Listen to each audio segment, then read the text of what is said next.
में सदियों से गुरु शिष्य परंपरा चली आ रही है। भारतीय वेद और पुराणों में गुरु महिमा का वर्णन किया गया है।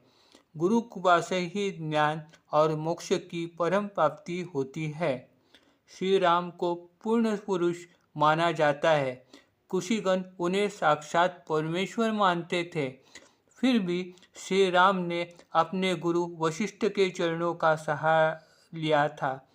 कृष्ण तो स्वयं ही परब्रह्म स्वरूप होते हुए भी उन्हें गुरु का सहारा लेना पड़ा। सांदीपनी के आश्रम में वो गुरु के घर में सेवा भाव से रहकर गुरु सेवा करते थे। कृष्ण स्वयं गुरु महिमा वर्णन करते हुए नहीं थकते। वो कहते हैं, संतो तो मेरी सजीव प्रतिमा ही है, उन्हें तो प्रतिमा कहना भी उचित नहीं होगा।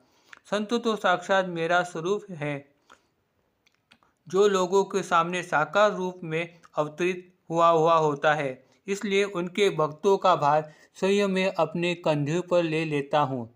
संतों को अनन्य भाव से जो शरण जाते हैं, उनके चरण को मैं वंदन करता हूँ, ऐसा उद्धव कहते हैं। भगवद गीता में भगवान श्री कृष्ण ने अध्याय 4 में अर्जुन को जो उपदेश किया है वो इस संदर्भ में है, जिसमें परमात्म पद पर गुरु की महत्वता का पता चल जाता है। वह कहते, त्वतिन प्रणिपातेन परिप्रश्नेन सेवाय उपदेशन्ति ते ज्ञानिस्तव दर्शिन।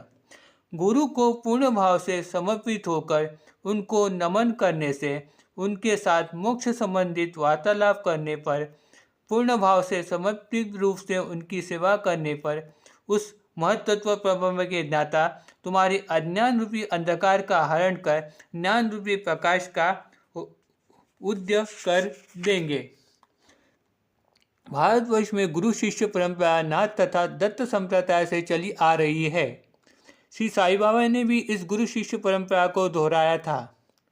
वो अक्सर अपने भक्तगणों में अपने गुरु महिमा का वर्णन किया करते थे।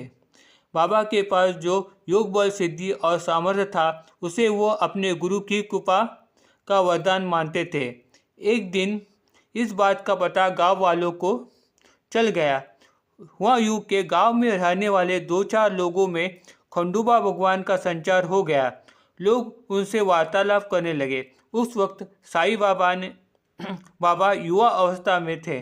तब एक आदमी ने उस खंडूबा भगवान से पूछा, किस नसीब वाले का ये बच्चा है और ये यहाँ आया कैसे? देवा खंडूबा, तू तो अब इस गुद्दी को सुलझा। खंडूबा ने जवाब दिया, जाओ कुदली और फावड़ा लेके आओ और मैं जहाँ बताता हूँ उस जगह पे खोद दो। इस योग का आता पता तुम्हें चल जाएगा। गांव के बाहर जिस नीम वृक्ष के नीचे बाबा जाकर अक्सर बैठते थे, उस जगह पर गांव वालों ने खुदाई चालू की। प्रथम ईंट के पत्थरों का थर उन्हें नजर आया।